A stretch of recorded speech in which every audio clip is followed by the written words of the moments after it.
میں ہوں تسنیم احمد اور خوش آمدید کہتی ہوں آپ کو اس نئے سلسلے ہیش ٹیگ سے آگے بریکنگ اسٹیریوٹائپ میں۔ اور میں ہوں رفیہ ارشد۔ کیسی ہیں تسنیم آپ؟ میں ٹھیک۔ ہیش ٹیگ سے آگے اس کا کیا مطلب ہے؟ اچھا، ہیش ٹیگ سے آگے کیونکہ ہم ہیش ٹیگ پہ نہیں رک رہے، بہت ہو گیا hash tag hash tag hash tag, اب ہم اس سے آگے کی بات کر رہے ہیں کہ زندگی میں ہیش ٹیگ سے آگے کیا ہے، اور اس کو ہم دیکھ رہے ہیں ایک فیمنسٹ لینس کے ساتھ۔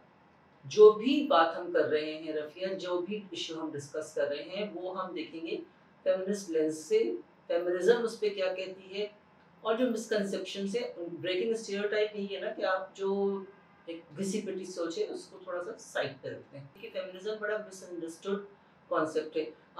لوگ کہتے ہیں کہ جی ویسٹرن ایجنڈا ہے، کوئی کہتا ہے کہ موم بتی مافیا والی خواتین ہیں، حالانکہ بہت سارے مرد فیمنسٹ ہوتے ہیں اور بہت اسٹرانگ ہوتے ہیں۔ تو ہم چاہ رہے ہیں کہ فیمنزم کو جو اس کی اصل شکل ہے اس کو سامنے لے کے آئیں کہ یہ حقوق اور برابری کی بات ہے۔ ہمارے ہیش ٹیگ جیسے پروگرام سی آہستہ آہستہ کہیں نہ کہیں کوئی نہ کوئی ڈینٹ بھی ڈالیں گے، چینج بھی لے کے آئیں گے۔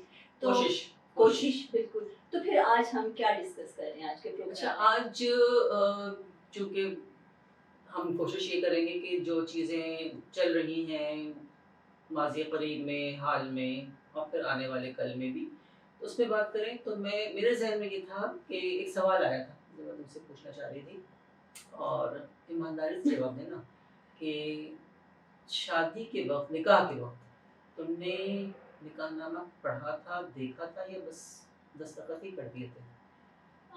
تسنیم کہاں پہ لے گئی آپ مجھے بیک ٹو میموری لین۔ میرے پاس نکاح نامہ جب آیا تھا میں بڑی پیاری دلہن بنی ہوئی تھی اور دل دھک دھک کر رہا تھا۔ میرے پاس نکاح نامہ آیا، وہ بالکل سب کچھ اس میں کٹا پھٹا ہوا تھا اور میں نے بہت، ہاتھ میرے کانپ رہے تھے، مجھ سے اپنا نام بھی نہیں لکھا جا رہا تھا، تو میں نے سائن کر دیا۔ اور آپ کا جواب یہی ہے سوال کا کہ میں نے نکاح نامہ نہیں پڑھا تھا۔ مجھے لگ رہا تھا کیونکہ اکثر سے زیادہ خواتین، اور اسپیشلی جب ہم پتہ نہیں جتنے بھی سال پہلے تمہاری شادی ہوئی تھی اس کی بات کرتے ہیں تو نکاح نامہ میرے خیال سے شاید 5% نے پڑھا ہو۔ آپ نے نکاح نامہ پڑھا تھا؟ اچھا جی، میری شادی کو 2 کم 40 سال ہو چکے ہیں، تو آپ سمجھیں کہ 88 کی بات ہے۔ اور مجھے یہ اچھی طرح سے یاد ہے کہ میں نے نکاح نامہ نہیں پڑھا تھا۔ مجھے پتا تھا کہ نکاح نامے میں کیا ہوتا ہے، یہ ساری شقیں ہوتی ہیں فلانا، اور مجھے بڑا اعتماد تھا کہ ہاں یہ ساری شقیں پر ہوں گی اور نکاح نامہ میں سائن کر دوں گی۔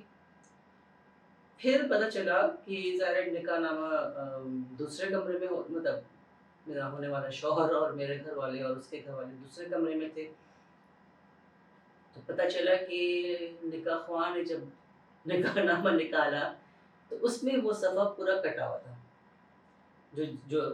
جو حقوق دینے والی بات ہوتی ہے، جو شقیں ہوتی ہیں۔ تو میرے ہونے والے شوہر نے ان سے کہا کہ آپ نے یہ کیوں کاٹا ہے، مجھے تو سارے حقوق دینے ہیں اپنی بیوی کو، اور آپ نیا نکاح نامہ نکالیں۔ خیر انہوں نے بہت برا سا ایک منہ بنایا جو مجھے لوگوں نے بتایا، اور ایک نیا نکاح نامہ نکالا جس پہ وہ ساری جو شقیں ہیں وہ میرے شوہر نے سب پہ ٹک کیا کہ میں ساری جو حقوق ہیں وہ میں اپنی بیوی کو دیتا ہوں، اور پھر وہ نکاح نامہ میرے پاس آیا، میں نے سائن کر دیا۔ مگر نکاح والے نے بڑی مزے کی بات میرے بھائی سے کی، انہوں نے کہا کہ آپ بڑے غلط آدمی سے اپنی بہن کی شادی کر رہے ہیں۔ تو مجھے بہت عرصہ لگا یہ سمجھنے میں کہ غلط جس چیز کو وہ کہہ رہے تھے وہ صحیح تھی، اور خود ان کی سوچ کتنی غلط تھی، اور وہ سوچ آج تک چل رہی ہے۔ لوگوں میں اویئرنیس نہیں ہے نا اس بات کی کہ نکاح نامے کو پڑھنا سمجھنا بہت ہی ضروری ہے ہر قسم کی شادی کی تیاری سے پہلے۔ بالکل، اور اب دیکھو اسی سے جڑی ایک بات کروں گی کہ حال ہی میں اسلام آباد ہائی کورٹ نے کچھ تاریخی فیصلے کیے ہیں، اور ان کے بارے میں ظاہر ہے کہ ہم بات کریں گے۔ ہاں، اس میں جو مجھے بہت اچھا لگا ہے کہ اگر ہم نکاح نامے پہ پہلے اس کو پڑھ لیتے تو انہوں نے، عدالت نے یہ کہا ہے کہ شادی کے دوران جتنی بھی پراپرٹی بنے گی، جو گھر ہوگا، گاڑی ہوگی، بینک بیلنس ہوگا، وہ میاں بیوی کی مشترکہ جائیداد ہوگی، وہ دونوں اس کے مالک ہوں گے. یہ کتنی زبردست بات ہے، اس سے خواتین کتنی امپاور ہو سکتی ہیں. بالکل. اور بہت ساری خواتین جو ہیں انہیں اس چیز کا چونکہ علم نہیں ہوتا تو وہ اس پاور سے محروم رہ جاتی ہیں، اب یا اپنے آپ کو محروم کر لیتی ہیں، گھر والے کر لیتے ہیں. اور اسی ججمنٹ میں یہ بھی کہا گیا کہ طلاق کی صورت میں عورت کو 50% ملے گا. بالکل. جو کہ اکثر طلاق کی صورت میں عورت کو سب کچھ اپنا وڈرا کرنا پڑتا تھا. بالکل. اور اس سے ہی بات آگے، اسی بات کو ہم آگے لے جاتے ہیں اور شیئر کرتے ہیں ایک ایسی کہانی قصہ عباس کی جس کی شادی دسمبر 2025 میں ہوئی. نکاح اس کا میرے خیال سے دسمبر 26 کو ہوا تھا 2025 کے. اور چونکہ وہ لیگل ایڈ سروسز میں کام کر رہی تھی ایک زمانے میں تو اس کو ان چیزوں کا بڑا اچھا ادراک تھا، سمجھ تھی، اور اس نے اس سمجھ کو ضائع نہیں کیا. کیونکہ ہم بہت جگہ چیزیں سمجھتے کہ دیکھتے ہیں، اپنے پڑھتے ہیں، پر ان کو اپلائی نہیں کرتے اپنی ریئل لائف میں. ہم کہتے ہیں چاہیے تو دوسروں کے لیے ہوگا. تو قصہ نے اپنے نکاح نامے میں نہ صرف شرائط ڈالی، اس نے اسٹیمپ پیپر پہ وہ چیزیں ڈلوائی، اور اس نے مطلب تیاریاں تو ہوتی رہیں گی مگر یہ چیز پہلے ہونی چاہیے.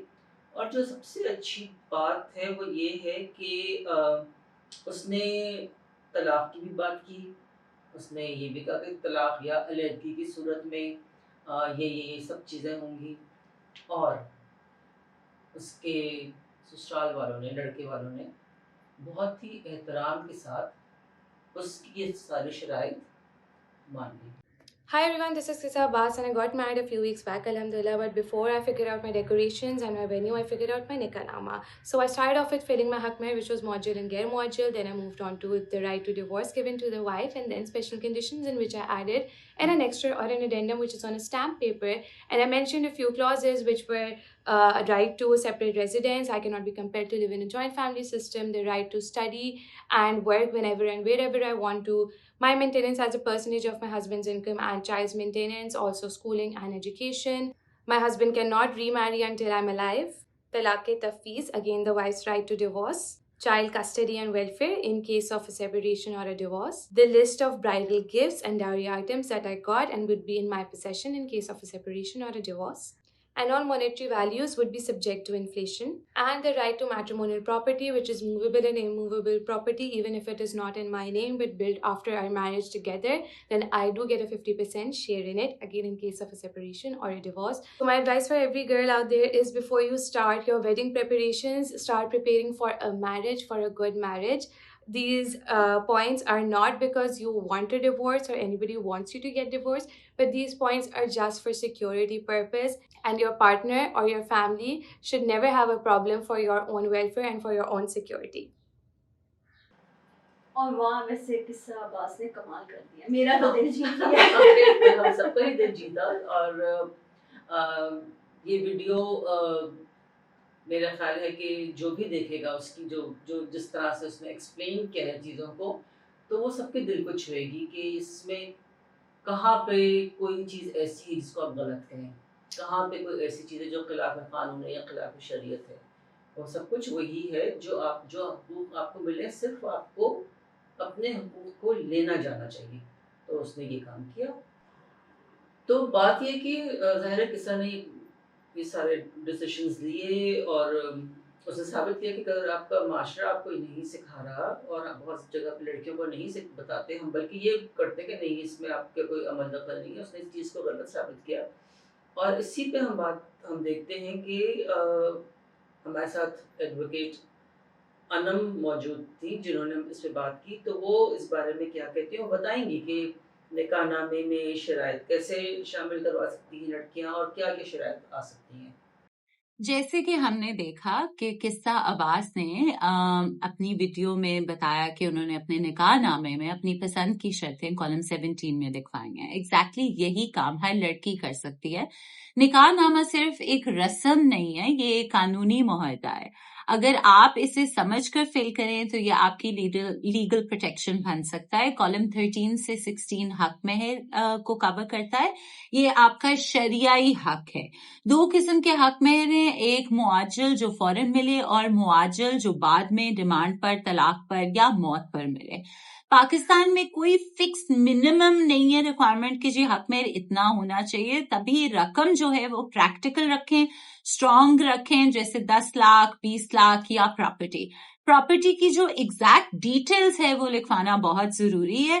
اگر ادائیگی نہ ہو تو فیملی کورٹ میں کیس ہوتا ہے. مہر جو ہے وہ قانونی ڈیٹ کی طرح ریکور ہوتا ہے. کالم 17 جو ہے وہ اسپیشل کنڈیشنز ہے. یہاں آپ اپنی مرضی کی شرطیں لکھوا سکتے ہیں, لیکن ایسی شرطیں جو قانون اور شریعہ کے خلاف نہ ہوں, جیسے خرچہ فکس کرنا, نوکری کا حق, علیحدہ گھر کا حق. کسٹڈی کی شرط بھی لکھوا سکتے ہیں, لیکن فائنل فیصلہ جو ہے وہ ہمیشہ کورٹ بچے کی ویلفیئر کے مطابق کرے گا. اگر ورڈنگز انکلیئر ہیں تو کورٹ عام طور پر اس پارٹی کے حق میں تشریح کرتا ہے جس کی پروٹیکشن کا مقصد ہو. کالم 18 جو ہے وہ ڈیلیگیٹڈ رائٹ ٹو ڈیورس ہے. اگر یہ حق شوہر بیوی کو دے تو بیوی خود طلاق انیشیٹ کر سکتی ہے یونین کونسل میں نوٹس دے کر, مسلم فیملی لا آرڈیننس 1961 کے تحت. اگر یہ کالم خالی ہے یا کٹا ہوا ہے تو بیوی خود طلاق نہیں دے سکتی. صرف خلا کی آپشن ہوتی ہے جو کورٹ کے ذریعے ہوتی ہے, اور اکثر مہر واپس کرنا پڑتا ہے, لیکن تب آپ کو مہر واپس نہیں کرنا اگر خامد جو ہے وہ تشدد کرتا ہے یا خرچہ نہیں دیتا. کالم 19 جو ہے وہ شوہر کی طلاق کے حق پہ پابندی کا ہے. اس میں آپ نے خالی ریزنیبل شرطیں لکھوا سکتے ہیں, جیسے اگر خامن دوسری شادی کرے تو بیوی کو طلاق کا حق ہوتا ہے, پہلی بیوی کی اجازت کا. لیکن ایسی شرطیں جو طلاق کے حق کو بالکل ختم کر دیں وہ کورٹ میں چیلنج ہو سکتی ہے under section 26 of the contract act. اور اگر آپ نے فار ایگزامپل اس طرح کی شرط لگا دی ہے کہ اگر دوسری شادی ہو یا طلاق ہو تو فلانی پراپرٹی مجھے ملے گی, یہ بھی چیلنج ہو سکتا ہے کورٹ میں. تبھی اگر کوئی بھی فائنینشیل پروٹیکشن ہے وہ مہر کے اندر ہی لکھوائی جائے, کیونکہ وہ زیادہ انفورسبل ہے. مسلم فیملی لا آرڈیننس 1961 کے مطابق دوسری شادی کے لیے بیوی کی اجازت اور یونین کونسل کی پرمیشن ضروری ہوتی ہے. کالم 19 میں لکھنا ایکسٹرا پروٹیکشن ہے. اگر کالم 18 اور 19 خالی ہیں یا کٹے ہوئے ہیں تو نکاح سے پہلے آپ یہ سب فل کروا سکتی ہیں, یہ آپ کا حق ہے. آپ نکاح خوان سے کہہ بھی سکتی ہیں کہ جی یہ میں نے فل کرنا ہے, چاہے وہ کٹا ہوا ہے. اگر رجسٹرڈ نکاح ہے تو وہ چینج نہیں ہو سکتا, صرف علیحدہ سے ایک ریٹن ایگریمنٹ ہو سکتا ہے جو کچھ رائٹس کو آپ کے ڈیفائن کر سکتا ہے. اگر آپ کو یہ اس وقت نکاح کے وقت نہیں معلوم تھا کہ وہ کالمز کٹے ہوئے ہیں یا خالی ہیں تو کورٹ جو ہے وہ دیکھ سکتا ہے کہ کیا اس وقت آپ کی مکمل آگاہی میں آپ نے یہ کانٹریکٹ سائن کیا ہے. مینٹیننس اور مہر اتنی ضروری ہے کہ کالم 20 آپ سے پھر پوچھتا ہے کہ کیا شادی کے وقت کوئی ڈاکیومنٹس آپ کے مہر یا مینٹیننس کے لیے تیار کیے گئے ہیں, اور اگر کوئی ڈاکیومنٹ ہے جیسے پراپرٹی کا تو وہ آپ ادھر مینشن کر سکتے ہیں اس کی سمری لکھ کر. آج ہم نے کیا سمجھا, کیا جانا؟ مجھے 1-2 چیزیں یاد رہ گئی ہیں, وہ میں آپ کو بتا دیتی ہوں. ایک تو یہ ہے کہ نکاح نامہ پڑھنا بہت ضروری ہے, اور دوسرا یہ کہ تو اب تو عدالت نے بھی کہہ دیا ہے کہ گھر سنبھالنے والی بیوی بھی آپ کی جائیداد میں 50% کی حقدار ہے. یہ بہت خوشائن بات ہے, اور جیسے قصہ باز نے کیا ویسے ہر لڑکی کر سکتی ہے. تو اسی پہ ہم ختم کرتے ہیں, اور ٹیک کیئر, اگلے ہفتے ملتے ہیں. See you all next week.